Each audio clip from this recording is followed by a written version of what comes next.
Hello दोस्तों, स्वागत है आपका अपने चैनल जीके विद बड़वाल में। दोस्तों जीके की क्लास है ये और प्रैक्टिस सेट हमने कल आपका कराया था 6। आज का हमारा प्रैक्टिस सेट है 7। कौन सा है?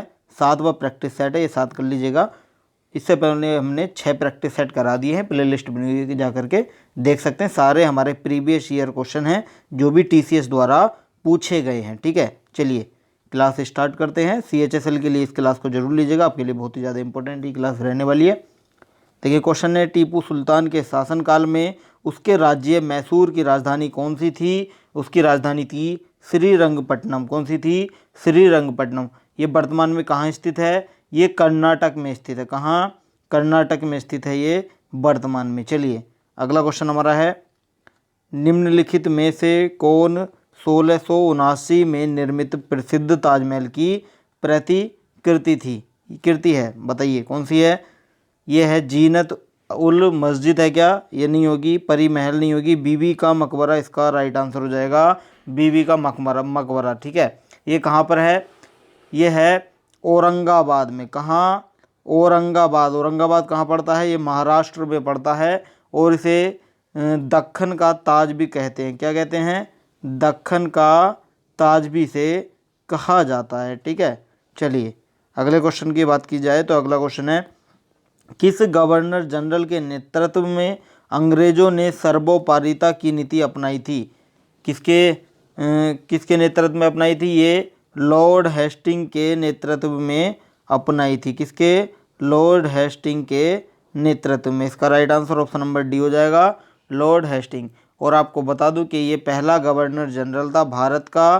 कब बना था? ये 1813 में। कब? 1813। चलिए अगला क्वेश्चन हमारा है, यह कथन मुझ पर किए गए प्रहार भारत में ब्रिटिश शासन के ताबूत में आखिरी कील है, किस स्वतंत्रता सेनानी से ये संबंधित है? यह है हमारा लाला लाजपत राय से संबंधित है। लाला लाजपत राय, और इन्हें हम पंजाब केसरी के नाम से भी जानते हैं। किस नाम से? पंजाब केसरी के नाम से भी इन्हें जाना जाता है, ध्यान रखेंगे।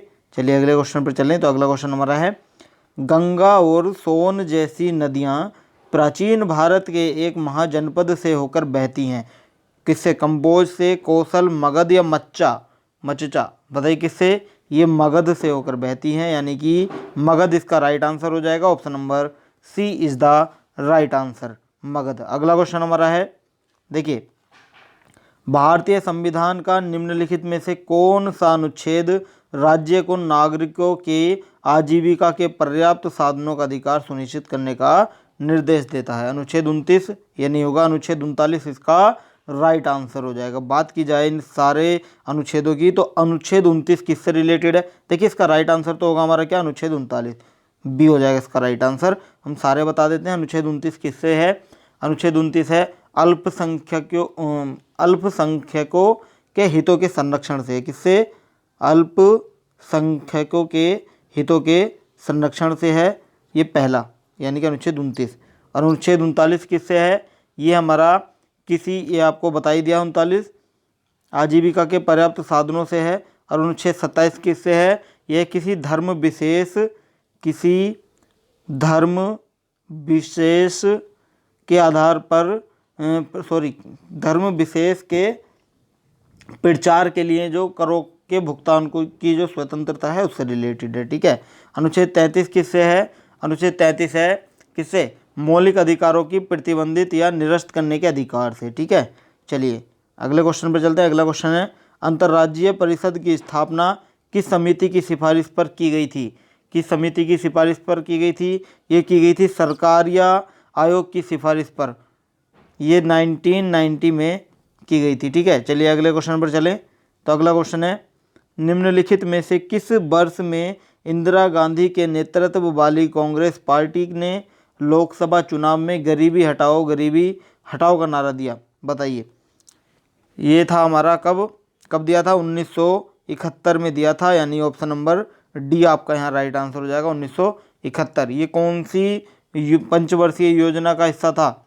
ये था 5वीं पंचवर्षीय योजना का हिस्सा, ध्यान रखेंगे। चलिए अगले क्वेश्चन पर चलें तो अगला क्वेश्चन है, भारत के संविधान के किस अनुच्छेद में यह प्रावधान है कि राज्यों के राज्यपाल होंगे? किस में है ये प्रावधान? देखिए यह है अनुच्छेद 153 में, किसमें? अनुच्छेद 153, ऑप्शन नंबर डी हो जाएगा आपका right answer. Option number D is the right answer. अनुच्छेद 136 की बात की जाए तो अनुच्छेद 136 है उच्चतम न्यायालय द्वारा अपील की विशेष अनुमति के लिए। किसके? उच्चतम न्यायालय द्वारा अपील की विशेष अनुमति के लिए, ठीक है। अनुच्छेद 148 किससे है? भारत के नियंत्रक महालेखा परीक्षक से। किससे? भारत के नियंत्रक महालेखा परीक्षक से है। अनुच्छेद 124 की बात की जाए तो ये भारत के सर्वोच्च न्यायालय से संबंधित है। किससे? भारत के सर्वोच्च न्यायालय से संबंधित है। चलिए अगले क्वेश्चन पर चलें। तो अगला क्वेश्चन हमारा है, निम्न में से कौन सा विशेषण प्रस्तावना का भाग नहीं है? स्वतंत्रता, सहिष्णु, संप्रभु, धर्मनिरपेक्ष। देखिए इनमें से एक नहीं है। कौन सा नहीं है? यह है हमारा सहिष्णु, इसका नहीं होगा। ऑप्शन नंबर यहाँ बी हो जाएगा आपका राइट आंसर। क्या हो जाएगा? ऑप्शन नंबर बी हो जाएगा। प्रस्तावना के कितने उद्देश्य? कितने? 6 उद्देश्य हैं। बात की जाए उद्देश्यों की तो 6 कौन कौन से हैं? पहला तो नोट करेंगे, एकता है, दूसरा है न्याय, और तीसरे की बात की जाए तो शांति है, फिर है रक्षा, और फिर है हमारा कल्याण। ये कितने हुए? फिर हमारा स्वतंत्रता। कौन सा? स्वतंत्रता है। ये ध्यान रखेंगे। 1 2 3 4 5 6 6 उद्देश्य हैं ये। चलिए अगले क्वेश्चन पर चलें। तो अगला क्वेश्चन हमारा है, देखिए महाराजा रणजीत सिंह स्वर्ण पदक कौन से खेल से संबंधित है? किस खेल से संबंधित है? फुटबॉल से नहीं होगा, पोलो से नहीं होगा, क्रिकेट से नहीं है, हॉकी से संबंधित है। ऑप्शन नंबर डी हो जाएगा आपका राइट आंसर। अगला क्वेश्चन है, पंकज आडवाणी ने कितनी बार IBSF विश्व बिलियर्ड्स चैंपियनशिप जीता? ये जीता था टोटल 22 बार। कितनी बार? 22 बारी। और आपको बता दूं पंकज आडवाणी स्नूकर खिलाड़ी, क्या स्नूकर खिलाड़ी हैं? कौन है? स्नूकर खिलाड़ी भी हैं। चलिए अगले क्वेश्चन पर चलें। तो अगला क्वेश्चन हमारा है, विश्व का सबसे पुराना टेनिस टूर्नामेंट निम्नलिखित में से कौन सा है? ये है हमारा सबसे पुराना है विंबलडन। कौन सा? विंबलडन है, जो यूके में लंदन में होता है। कहाँ? लंदन में खेला जाता है। लंदन में किस कोर्ट पर खेला जाता है? ग्रास कोर्ट पर खेला जाता है। ये भी आपको ध्यान रखना है। चलिए फ्रेंच ओपन की बात की जाए तो फ्रेंच ओपन हमारा पेरिस में है। कहाँ? पेरिस। पेरिस कहाँ? फ्रांस, ठीक है। और ये कहाँ खेला जाता है? ये किले कोर्ट पर खेला जाता है। किस पर? किले कोर्ट पर ये खेला जाता है। ऑस्ट्रेलियन ओपन कहाँ है? ये न्यूयॉर्क में खेला जाता है। कहाँ? न्यूयॉर्क। न्यूयॉर्क में लेकोल्ड पर खेला जाता है। कहाँ? लेकोल्ड पर खेला जाता है। US ओपन हमारा मेलबर्न में। कहाँ? मेलबर्न में। कहाँ खेला जाता है? किस पर खेला जाता है? ये ग्रीन सेट पर खेला जाता है। किस पर? ग्रीन सेट पर ये खेला जाता है। चलिए अगले क्वेश्चन पर चलें। इसका तो मैंने आपको बता ही दिया था, विंबलडन इसका राइट आंसर हो जाएगा। अगले क्वेश्चन पर चलें। तो अगला क्वेश्चन है, पोस्केम पुस्तक के लेखक कौन है? पोस्केम पुस्तक के लेखक कौन है? ये है हमारे बेंडेल रोड्रिक्स। बेंडेल रोड्रिक्स हैं। इसका right answer option number D हो जाएगा। इन्होंने एक और पुस्तक लिखी थी, उसका नाम था मोडागोवा। क्या? मोडागोवा इसका नाम था। चलिए इसका right answer option number D हो जाएगा। अगले क्वेश्चन पर चले। तो अगला क्वेश्चन हमारा, चलिए पोस्केम पुस्तक के लेखक कौन है? बताइए। पोस्केम ये तो हो गया। चलिए अगले पर चलें।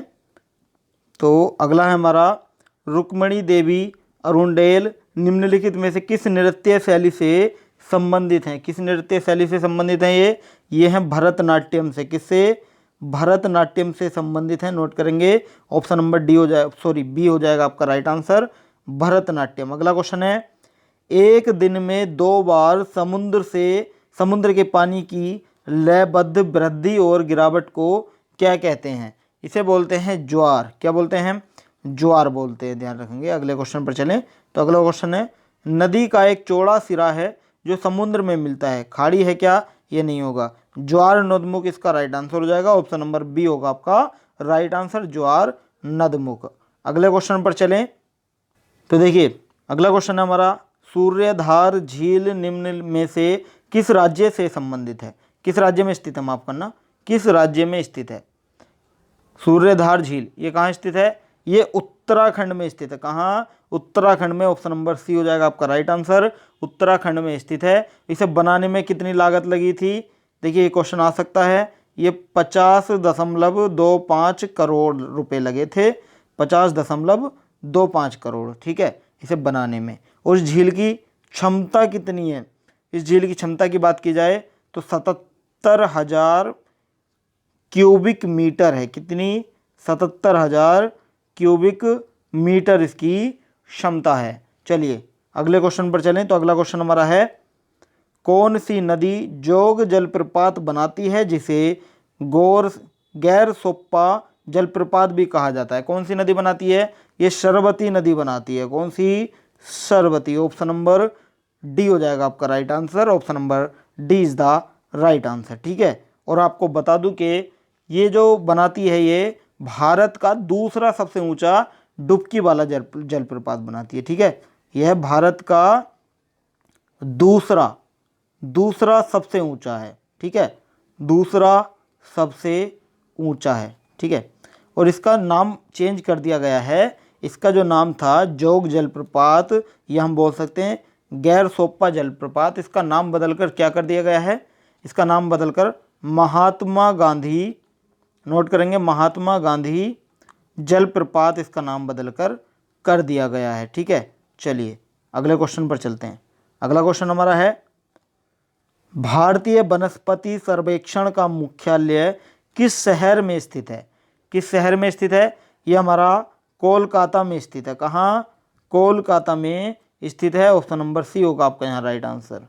अगला क्वेश्चन हमारा है, भौतिक राशि SI मात्रक का निम्न में से कौन सा युग्म सुमेलित है? भौतिक राशि और ये है, इसका SI मात्रक है। शक्ति का किलोग्राम होगा क्या?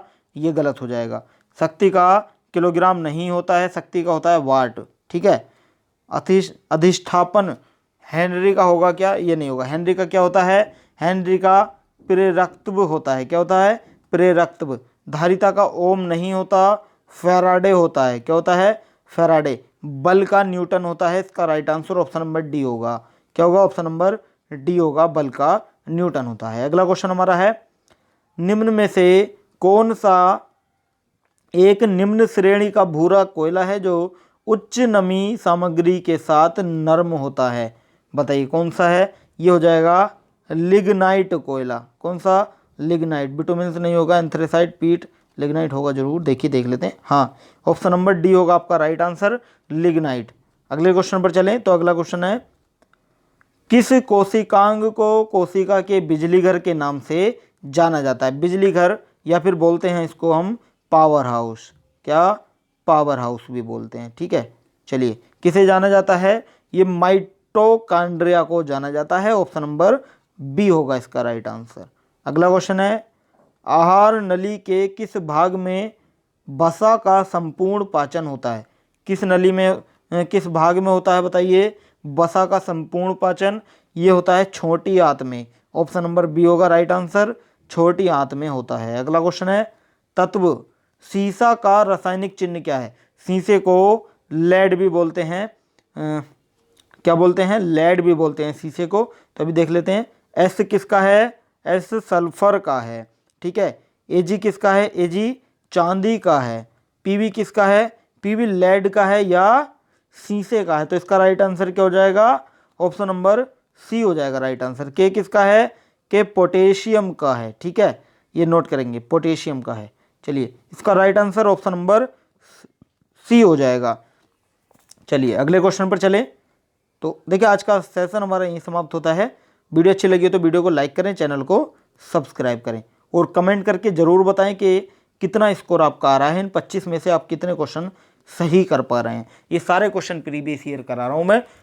देखिए सारी हमें दी गई है। SSC MTS में क्वेश्चन पूछा गया है। कब पूछा गया है? 9/8/2019 को आफ्टरनून यानी दोपहर के बाद की शिफ्ट यानी दोपहर वाली शिफ्ट में ये पूछा गया है, ठीक है। ये सारे क्वेश्चनों में है, जितने क्वेश्चन हमने लिए हैं सारे प्रीवियस ईयर क्वेश्चन है। इसमें भी देखिए ये सारे क्वेश्चन ऐसे, ठीक है। वीडियो अच्छी लगी तो लाइक करें, चैनल को सब्सक्राइब जरूर करें ताकि आने वाली हर अपडेट आपको समय पर मिलते रहे। इस क्लास की PDF चाहिए तो आप हमारे टेलीग्राम चैनल से जुड़ सकते हैं, लिंक वीडियो के डिस्क्रिप्शन में।